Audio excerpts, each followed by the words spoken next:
Now, Chair Nash, you have another bill, House File 3683. Would you like to move that before the committee? Mr. Chair, I would move House File 3683 and refer it to the General Register. Now that your bill's before us, please tell us about your bill. Thank you, Mr. Chair. Well, members, we talk a lot about fraud. It's been virtually a constant topic of conversation for a long time, and yet we have yet to quantify what that means to our forecast. And as you all remember, we just recently got the February forecast, and we talked about a lot of different things in there. There was a drop-in conversation that mentioned or referred to potential funds from the federal government not coming to the state of Minnesota, even though that action hadn't taken place yet. It was referred in there that this may be a mitigating factor.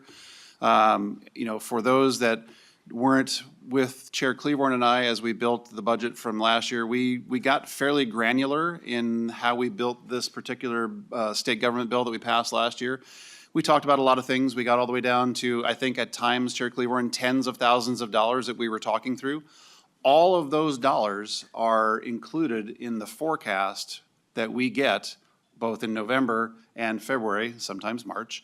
And I thought that it would be helpful as we move forward to include the potential impact cost-wise in our forecast as to the cost of fraud. So the good news is I had a roadmap on how to do this. This was drafted exactly to the model that was included, I believe by now Leader Stevenson several biennia ago to forecast for inflation. So same language, removed inflation, inserted fraud, and put that in motion. And I will say, members, irrespective of what you think the number of fraud might be, we've heard from the former district attorney that it could be upwards of $9 billion. We've heard other people say, oh, no, that's too large. We're thinking more like a couple $100 million. Every single dollar that we deal with is rolled up into the forecasts. So it seems logical to me that we would similarly put in what the cost of fraud is into the forecasts. So as we look at what is the true cost of that money that has been effectively stolen from the citizens of the state of Minnesota, we can point to a document and said we are actually looking at this and accounting for it in our documents that we talk about the health and vitality fiscally of the state of Minnesota. So that is the gist of the bill, Mr. Chair, and I'm anxious for questions, I guess, or I think there are some Nash, testifiers. do you have testifiers? Do we have testifiers in the room? I believe we had Ms. Mingy. While we're waiting, Chair, may I ask for a roll call on this vote? A roll call has been requested. Thank you, Chair Cleavorn. Good morning. Please state your name and proceed with your testimony. Good morning, Mr. Chair, Co-Chair Cleavorn, members of the committee. I'm Anna Mingy, Deputy Commissioner with Minnesota Management and Budget. I want to begin by saying that any fraud of any kind is unacceptable, and as we've seen, there are criminals who are constantly looking for ways to take advantage of state systems. And the theft perpetrated by these criminals wrongly diverts taxpayer money away from those that are in most need, and it erodes trust in our public institutions. MMB is committed to working with you and with agencies across the enterprise to prevent, detect, and combat fraud, and to do all we can to ensure every tax dollar collected is put to use for the benefit of Minnesota's communities, residents, and businesses. We do want to express some concerns with the proposals the committee is discussing this morning related to the state budget and economic forecast and the operations of state agencies. With respect to House File 3683, I hope you all understand MMB works very hard to ensure that our forecasts communicate information that policymakers need to understand the state budget and the pressures that we are encountering. And while we appreciate the interest in creating additional tools to inform the legislature and the public on the topic of fraud prevention, our twice-a-year forecasts are not the place for this analysis. A forecast is a high-level, forward-looking budgeting tool based on projections of state revenues and spending. Identifying fraud is a much more rigorous analysis that is retrospective and involves many legal processes and definitions. The state budget forecast is updated with the most up-to-date information on expected spending in a state program, including program integrity efforts. For example, just last week, we highlighted the impact of the prepayment review process on updated state spending, which resulted in $238 million of forecast savings just to the general fund over a 4-year period. That was the impact of a payment delay, cost avoidance, as well as additional denied claims. If MMB or another state agency knew of specific fraudulent activities that were increasing spending within a state program, we would work to stop those activities rather than continue to forecast that as ongoing state spending. The way that would appear in a forecast would be as a reduction in spending from a previous forecast, and that work routinely happens as a part of forecast preparation. We're also concerned by the language that instructs MMB to consult with legislative chairs on the impact of fraud in the forecast and to inform them of changes in the estimates of fraud from the previous forecast before it's released publicly.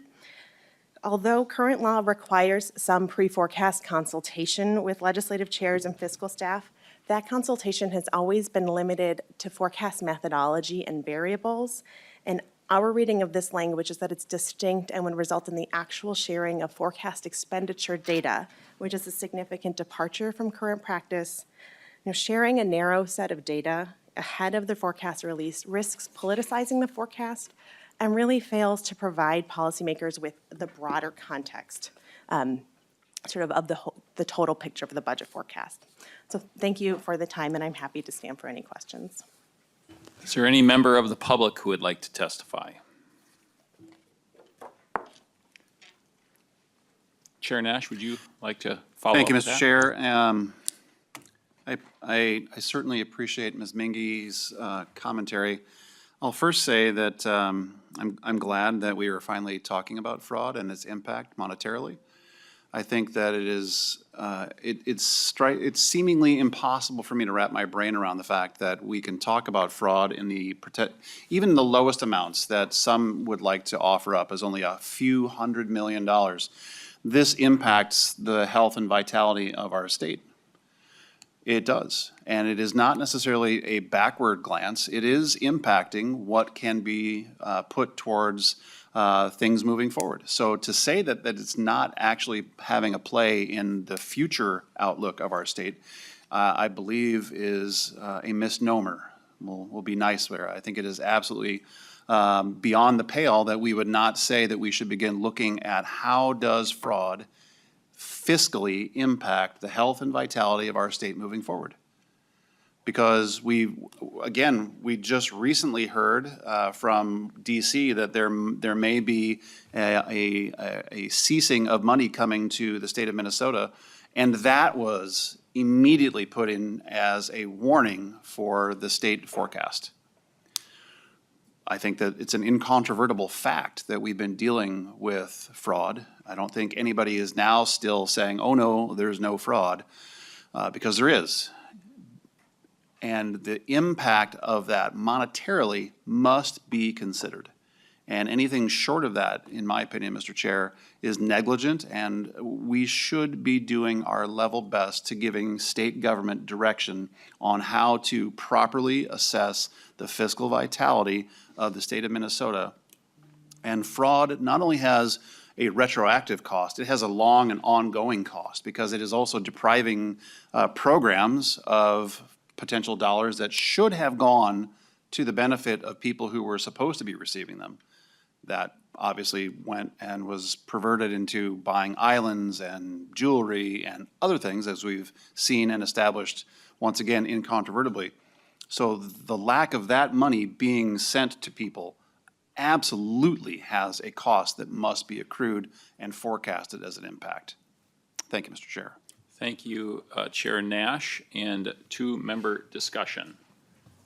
We have Chair Freiberg. Thank you, Vice Chair Davis. I appreciate what you're doing here, or attempting to do here, Chair Nash. I know addressing fraud is something our side certainly takes very seriously, as yours does as well.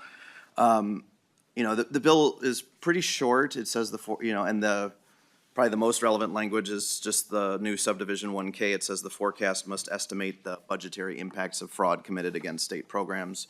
In your remark just then, I know you mentioned the goal is to be both backwards looking and forward looking somewhat. I guess that kind of gets to my question. I'm just wondering, the term fraud isn't exactly defined in the bill. Is the goal, or do you anticipate in incorporating fraud into the forecast, would that be fraud that we already know about, or is it potential fraud? I'm just wondering how it's calculated, kind of, and what Chair Nash. aspect of fraud is looked at.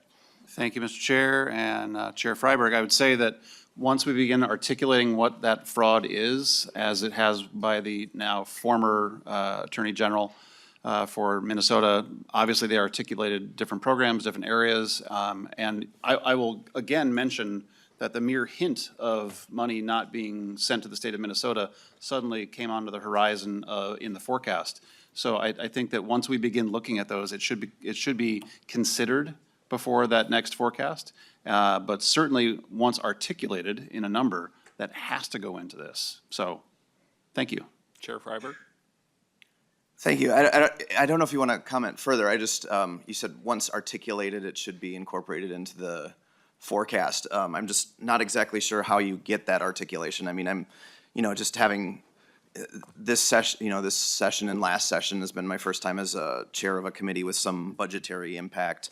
And I've always been impressed with MMB and just how the specificity with which they put together a forecast. So just to me, the ability to quantify fraud in this bill seems somewhat nebulous. If we're talking about known fraud that's already known about, then you might sort of just be asking MMB to be something of a news aggregator. If you're talking about, fraud that's potential, I just don't really know, I don't understand how that concretely can get incorporated into a number, just certainly not with the specificity that we're used to expecting from MMB. So thank you, Mr. Chair.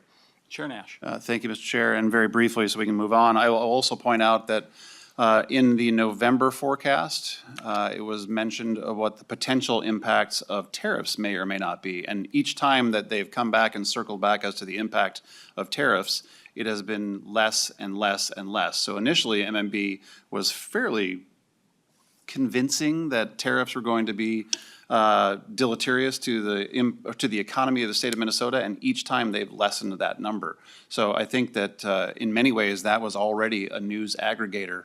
I think that that's in many ways answered your own question.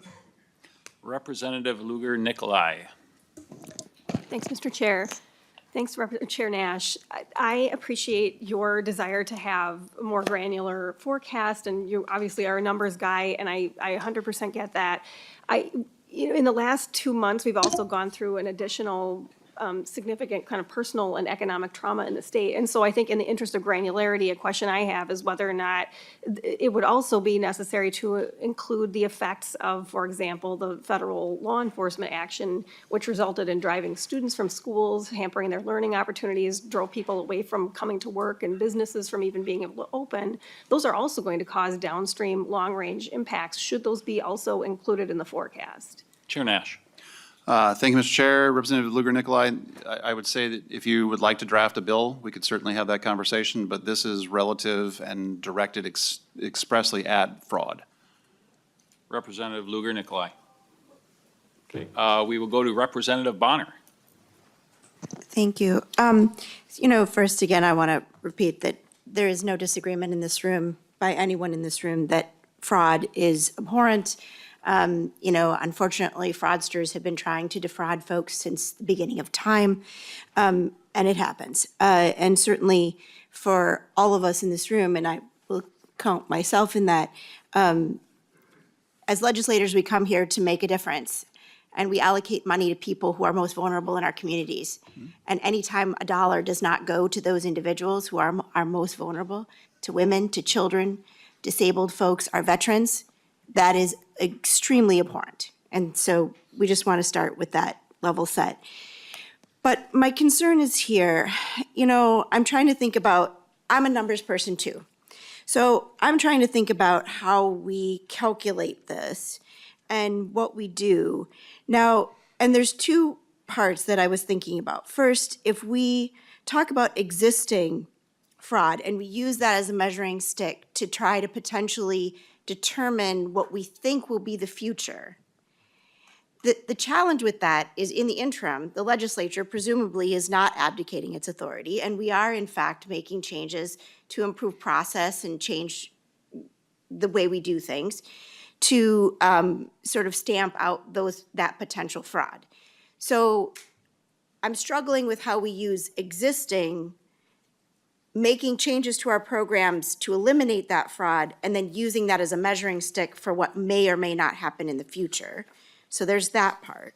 And then you have the future-looking piece, right? So for one, I wonder, are we double counting? Because we're putting money in our budget for something, but we have no idea of knowing whether that dollar could be subject to a fraudster, or it might not be subject to a fraudster. So how do we create an equation or a formula to calculate what someone's behavior may or may not be? I'm really struggling with how we quantify that and how we look at that. And moreover, when we talk about the figures, and you mentioned the U.S. Attorney's figures, but I've seen multiple formulations of what something might be or might not be, and those figures sway wildly. Chair Nash. And so I just wanted, my question is this, Mr. Chair. So, Bonner. thank you. With those wild fluctuations, and it doesn't seem that there's a clear definition of what that number actually is, how do we use these wildly suggestive numbers that are highly subjective to actually come to a formula that's fair to even consider this as part of a forecast that wouldn't then hobble our ability to determine what our future spending could or could not be and balance our future budget as it pertains to the people of Minnesota? Chair Nash. Thank you, Mr. Chair. Representative Bonner, I will say that, once again, we modeled this after the inclusion of inflation in the forecast. And when that bill was created, it directed MMB to figure out how to include inflation, which again is at times, wildly debated number. Inflationary numbers are not always agreed upon by everybody, and yet MMB found a way to put that into the forecast. So I would say that the direction that we can give them is do similarly that with fraud, that which you did with inflation. And I will use your quote there that anytime money doesn't go towards a program is, I think you said crime, but I agree. And the opportunity cost or loss of that opportunity is something that we should actually begin accruing in our budget to say X billions of dollars were allocated, it didn't go there, and here is the fiscal impact of that on the state of Minnesota and its residents who have been robbed. Vice Chair Bonner. Thank you. And so I just wanted to underscore this point. So we're talking about using the inflationary numbers as a forecaster of fraud. But inflationary factors have been studied over decades. And we have very important economists who study the fluctuations of economies of scale, who look at various factors within the economy to estimate things like inflation. We have a long, long history of data that they use to try and figure out what that would look like. I'm struggling, however, with comparing this to something we've studied for decades when we really don't have a good handle on what this looks like today, much less tomorrow or the future, and how we make that same comparison, because I feel like we're not comparing apples to apples here. And so just throwing out a wild number doesn't seem like the best fiscal responsibility. Chair Nash, there was no question there. Would you like to comment? Thank you, Mr. Chair. And I will say, Representative Bonner, perhaps I misspoke because or you didn't hear me because I'm under-caffeinated, but I didn't say that we're going to use inflationary numbers. What I said was the direction was given to MMB to figure out how to forecast the impact of inflation, and that they were able to figure it out. And it was in that same vein that I said they can figure out how to begin forecasting the cost of fraud. So I wasn't saying we're going to bolt the two of them together. What I said is that in the same effort that they put forward to be able to forecast fraud, they too can be given direction to begin, or for forecasting inflation, they too can be given direction on how to forecast for fraud. Thank you, Chair Mr. Chair. Koznick. Thank you, and if Deputy Commissioner might be able to answer this question and come back. Appreciate the topic and discussing this. And it was good to see the prepayment withholding notated in the forecast and in the presentation so that we understand the attempts or the impact of doing that and being able to calculate that out. I think what the bill does is helps us forecast the impacts of potential fraud within our programs. And Deputy Commissioner, when we see the forecast presentations, there's always a lot of discussion about the state's bond rating. And didn't get to ask this yesterday in Ways and Means, but might be a little bit outside the scope of this bill, but could you talk about the impacts of the state bond rating having a structural deficit, but then more to the bill, what is the impact of the state's bond rating and reputation with the amount and level of fraud that we've been uncovering of $9 billion, possibly more when you add federal implications of fraud? What is the impact to the state bond rating with the massive level of fraud that we have? Deputy Commissioner Mingy. Mr. Chair, Representative Koznick, so to the first question, we have, we meet regularly with all of the bond rating agencies several times a year, and we have been highlighting for them, as we have with the legislature and the public, the risks associated with an ongoing structural imbalance. Thanks to the significant work done by the legislature and the governor last session in significantly reducing the ongoing structural imbalance, we, I think, received positive feedback from the bond rating agencies, and we're able to maintain that AAA bond rating from all three credit rating agencies this year. I think governance is an important feature of bond rating, and it's something for which Minnesota scores consistently well. I think what is important to bond rating agencies is understanding how our, whether or not Minnesota is able to fill on our long-term obligations. And I don't know that we haven't had specific conversations about fraud. Chair Koznick. Thank you. I appreciate giving us some insight on the state's bond rating with regard to fraud. I'm a little surprised to hear that the bond rating agencies aren't that concerned and think that they were a pretty well-governed state. I'm not sure that's the reputation that I would inspect as I go across the country and talk to other legislators about this. So I appreciate what the bill does. Representative Nash. Ms. Mingy, in the letter that's in our packet here from MMB, and some of the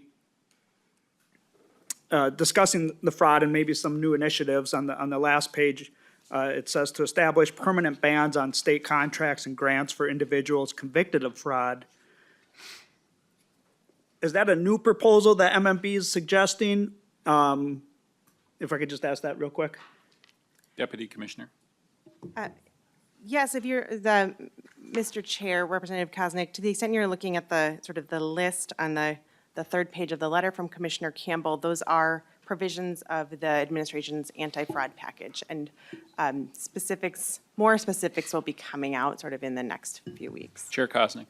Thank you, Mr. Chair. Well, I think that's a provision I would support. What I'm dumbfounded about is that for the last 7 years of this administration and administrations before that we don't, that we actually need to establish a new policy to permanently ban from state contracts and grants individuals convicted of fraud. That should have been going on a long time ago. Chair Nash, because we have not done things as simple as that, thank you for bringing this forward, and I think it should be notated as we look at the state forecast and what our budgeting is, the amount, have fraud notated in our forecast, so as the legislature, we can take a closer look at our budgets and say, hey, wait a minute. Maybe this program is a little bit more susceptible to fraud, and we should tap the brakes on continuing to funnel taxpayer dollars into programs that are high risk. So I look forward to having some policy that bans people that are convicted of fraud from continuing to get contracts, but I think it would be extremely helpful to go into a budget process, eyes wide open with the forecast that says, we have fraud in our programs, might not be the specific dollar amount, that's not exactly, forecasts are never exactly down to the penny, but it gives us an idea of how we're spending our money, and what the forecast down the road might be, and knowing that a program might be highly susceptible to fraud would be helpful to legislators and respectful to the taxpayers of Minnesota that, hey, we're aware of this and maybe we should do something different. So thank you for the bill. Thank you for the answers, Commissioner, Deputy Commissioner. Thank you, Chair Kosnick. Chair Quam. Thank you, Mr. Chair. And to members that are wondering how can we get information, there's correlations to the lack of enforcement and monitoring that have shown in audits. You have the independent group that went and says there's concerns with, 80, 90% on a program. The other thing you can correlate to is the federal dollars being spent in the program come with the catch that there is a requirement for additional and more stringent auditing and looking at the use of the dollars. And there have been occasions of where the state has had to refund to the federal government money because they did not appropriately spend or account for the funds. So if I look back, say 8, 10 years, there were a much smaller level of missed things like site visits and other documentation. That has been accelerating in the last few years.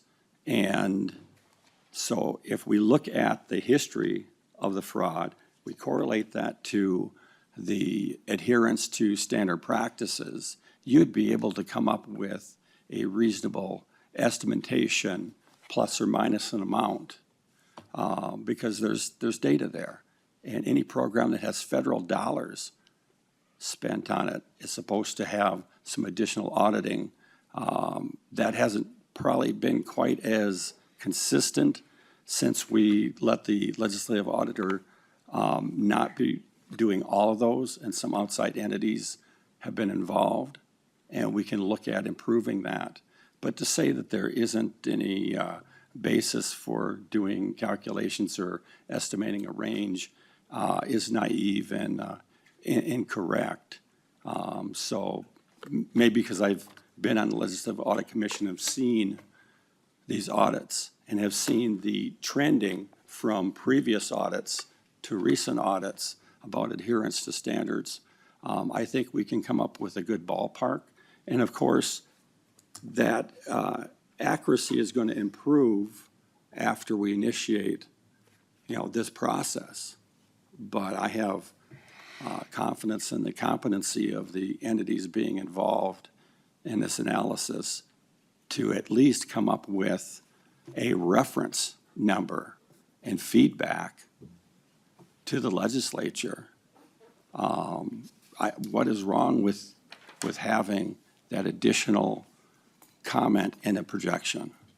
But offline, I can speak to any of you about Legislative Audit Commission reports and the examples thereof. Thank you, Mr. Chair. Thank you, Chair Quam. Representative Kraft. Thank you, Mr. Chair and Chair Nash. So I've been struggling to understand this bill a bit.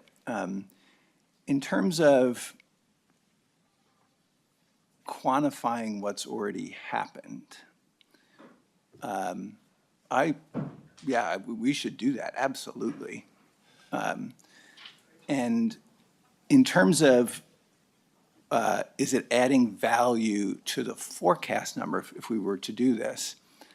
I can't see how it is, because if there is fraud in a government program or decreasing fraud, then that should be reflected in how those numbers are being forecast. So it doesn't add value there. Then if you're saying, okay, we're going to create a forecast of what fraud is going to be, well, we've all said, and yeah, any level of fraud is unacceptable, right? So what is, the moment you put out a number says, okay, we're gonna say this amount of fraud is going to be happening, right? There's incredible bias possible for, like, how can any administration, how are we going to accept that anyone is saying, okay, we're going to have an acceptable level of fraud in our forecast? Chair Nash. So there's going to be, I'm not done. So it's going to create this tremendous opportunity just for us to yell at each other. So I just don't understand what the benefit is of doing this. And you talk about inflation, forecasting inflation. Well, inflation is a number that's tracked by many third-party groups. Certainly it's hard to figure out how we're going to incorporate it, but an inflation number and a forecast of inflation, those are things that are clearly tracked by unbiased third parties. So, like, I know fraud is good. We should be knowing how much has happened. We should be rooting it out. But I don't understand how this is anything more than a opportunity to yell at each other a bit and for really little value in terms of actually rooting out fraud. Chair Nash, if you remember the question. Mr. Chair, well, Representative Kraft, I'll say you use the word value quite a bit there. And you said that this is effectively an opportunity to yell at each other. I would say that if you talk to a citizen of the state of Minnesota, they're yelling right now about being defrauded of billions of dollars. So finding a way to mathematically project the impact of that is what we're trying to do here. And I'm mystified as to how we're trying to wiggle away from saying that there is an impact. You said quantifying what's happened isn't adding value. Those were your words because I wrote them down, and I'll finish and then we can get back to you. But the value is in letting Minnesotans know how much they've been screwed over by fraudsters. And why are we trying to get away from that? We should say, you know what? Bad people did things, and I don't believe that anybody is saying that it doesn't have a fiscal impact. So by the very virtue that it has a fiscal impact, why are we not placing it into the forecast? Representative Kraft. Thank you, Mr. Chair. So that is not what I said. Quantifying the impact is absolutely important, and we should absolutely do that and root it out. What I'm saying is trying to forecast an acceptable level of, or a fraud that is going to be in our systems in the future when we are going to, the aim is to root it out. I'm saying there, I don't see how that is creating anything but an opportunity for, I just don't see the added value in that process. We absolutely, and I was clear about this, finding a level, what fraud has happened, absolutely. Chair Nash, would you like to respond? We'll just move on to the next question. Oh, okay, Vice Chair Bonner, did you have one more question? If it could be briefly, please. Thank you. I mean, I have many, but I will just try to list, in the interest of time, a couple. I mean, first, I'm very curious from Ms. Mingy about whether or not we typically talk about fraud in determining bond ratings. I'm assuming we don't do that, but we can certainly talk about that offline. And then we talked, I'd certainly, and maybe again, this is for Ms. Mingy, but talking about whether other states use things like this to determine their budgets, because I have never heard of a legislature ever using this as a determiner of their future budgets. And I would be interested in why or why they do not include it, because I suspect there are pretty gosh darn good reasons. And then I'll just make this comment and not make it a question in the interest of time. But, you know, I think the other real struggle with this is we do have third-party verification systems for things like figuring out inflation. We have decades of research and study.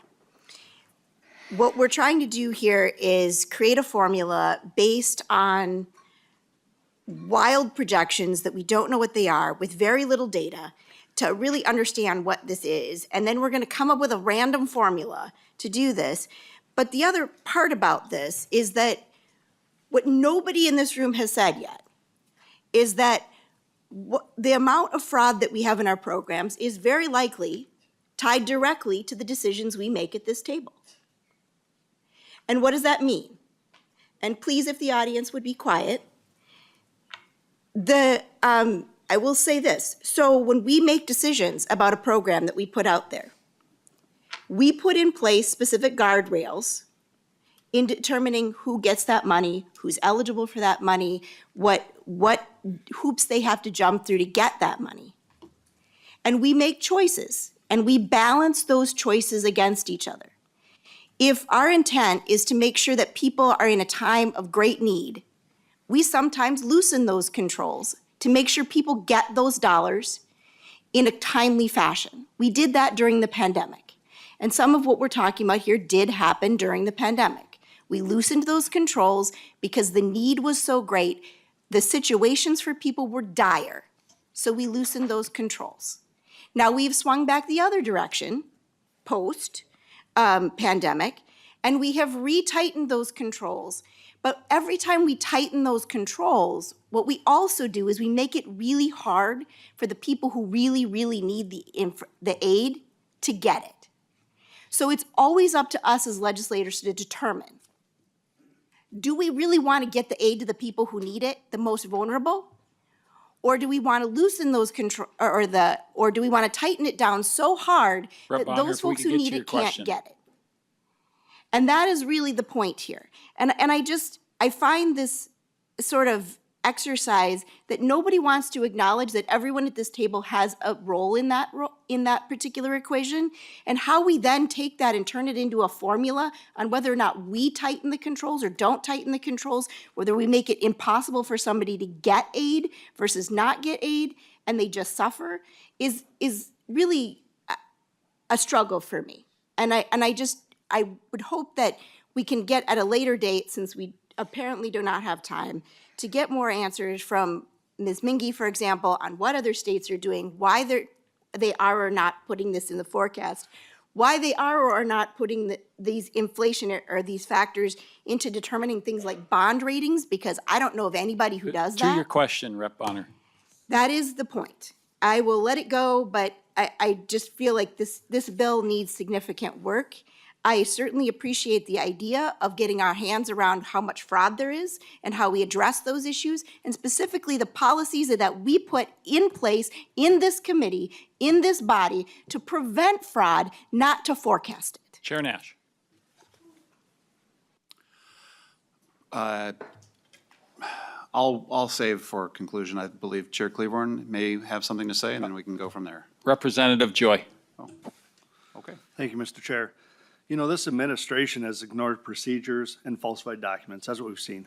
This here, I think we could put this in here, because us legislators sitting here arguing over this, we're going to be at zero.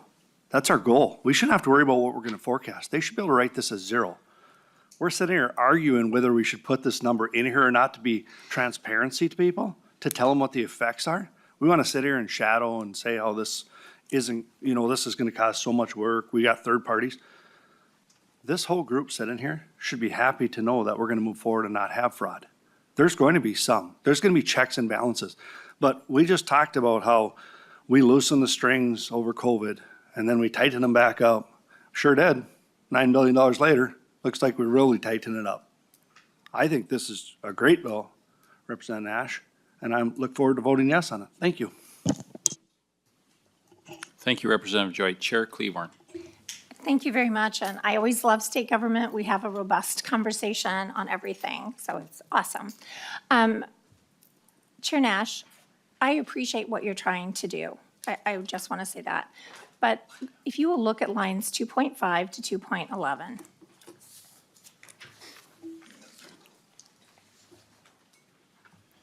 Chair Cleaborn. Thank you. When I see these lines, it's a very simplistic view of what would happen. Could you just kind of walk me through the timeline and exactly how you see this working? Chair Cleaborn, could you repeat that? What lines again? I'm sorry. 2.5 to 2.11. Chair Nash. Well, thank you, Mr. Chair, and Chair Cleaborn, I'll make you this offer. We can have Mr. Sullivan remove that right now, if that's your sticking point on voting yes, and we can go straight to a vote with that being an on-the-fly amendment that we remove from the bill. Chair Cleaborn. Thank you. I'm just trying to understand how the process works. How do you see this forecasting happening? So I think of it like this. You have guests coming to a wedding, and you have to plan for them in a process. I'm talking about a process. From the time they get off the plane until the wedding is over, what are they doing? There are steps. They get off the plane, they check into their hotel, they come to the reception, right? We walk them through step by step by step how this would look. You're talking about forecasting fraud, and you're saying that they must consult with the minority and leads of the finance committees, the representative of Ways and Means, right? And taxes, I believe. Okay, so oftentimes when we see problems in programs, it's not those chairs that see it first. It's the chairs of the other committees that might see the indicator first. So I'm trying to figure out the process that you have in mind for this forecast to happen. So it's not the exact language, but what is the process? Chair Nash. Thank you, Mr. Chair. And Chair Cleaborn, we can certainly add other chairs if you'd like to expand the list. And I would say that the process would be to consult with them saying, hey, what are some things that you see on the horizon? What are things that you see happening? Give them the information. And once again, this is modeled on a bill that is now law that your leader Stevenson brought to begin forecasting inflation, very similarly constructed. And I would say that we'd be more than happy to add every chair if that would make you happy, or I'd be willing to take this out and put it into the lap of MMB to say, you figured it out before, here's your opportunity to do it again. Chair Cleaborn, would you like to offer an oral amendment? No, I would not like to offer an oral amendment. What I'm trying to show the committee, thank you, is that this bill doesn't really do anything, right? It appears that it is a plan to do something, but it doesn't really lay out a plan. And so I would like, and I would be happy to work with you if you have a legitimate plan to address a way to do this, okay, great. But to go in and say that a conversation with what might be happening or what might not be happening 2 weeks prior to a budget forecast without data, I mean, I want to know, what is the formula? What's the data? How do we do it? And I think my side of the aisle has said this over and over. When we deal with inflation, we talk about it. There's statistical data behind it. I don't know where that comes from. So I would like to see a real concrete process with timelines and it laid out in order to be able to support a bill that would do this. And I don't see that in this bill. Now, to my colleagues on the other side of the aisle, I would like to say, next Thursday, you will have an opportunity to vote on permanent withholding when fraud is suspected, and it does require other agencies to say if they do or do not see fraud, and if so, those individuals would be banned. So I'm really excited to hear that there's support for my bill on Thursday. The other thing I would like to just kind of level set, I really want to level set this. I have heard outrage for fraud, and 100% we should all be outraged. No dollar should go where it is not intended to do. I agree 100%. I think if we had to vote on that on a roll call, we would all vote yes on that. But I want to remind this body, this committee, on the fraud prevention measures that we passed in 2023 and 2024 that did not receive votes from my colleagues on the other side of the aisle, and were not passed off the floor by my colleagues on the other side of the aisle, but our side, the DFLers, passed. We passed extensive grant management requirements. We created the Office of Grants Management. We did pre-award risk assessments, which we have seen have saved money. We have more detailed agreements are required, mandatory reporting is required, progress reports are required, and we invested in oversight in all of our agencies. I would just like to remind you that the state government Republicans voted against every one of those things in 23 and 24.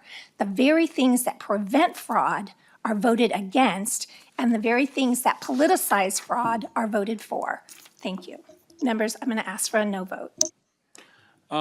Chair Nash, I would just like to, before I let you close with your comments, I would just like to thank you for this bill, and I would just like to ask a question. Do you have you passed legislation before that was questioned that has actually helped administrations do their job when it comes to fraud?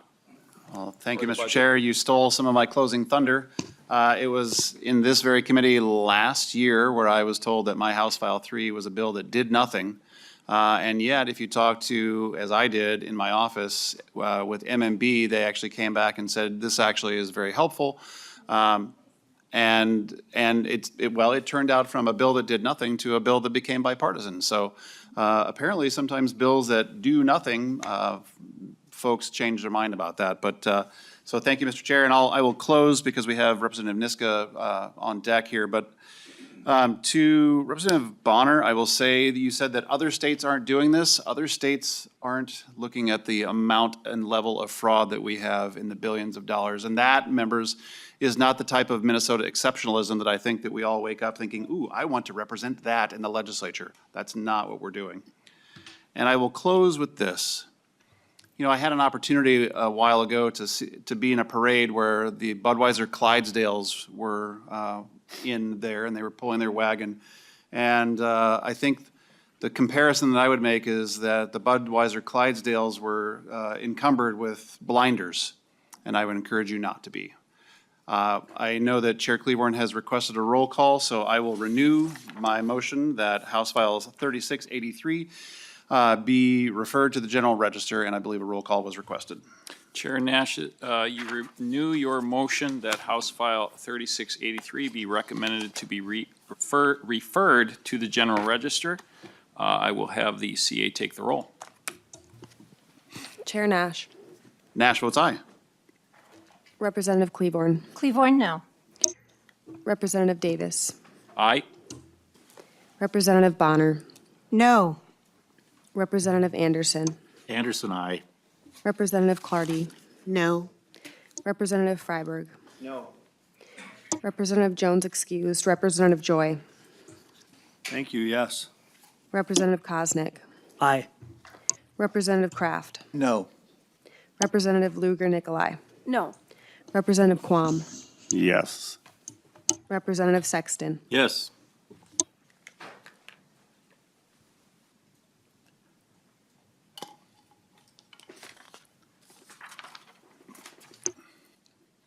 There being 6 yeses and, or excuse me, 7 yeses and 6 noes, the motion does not prevail. And House File 3683 is laid over.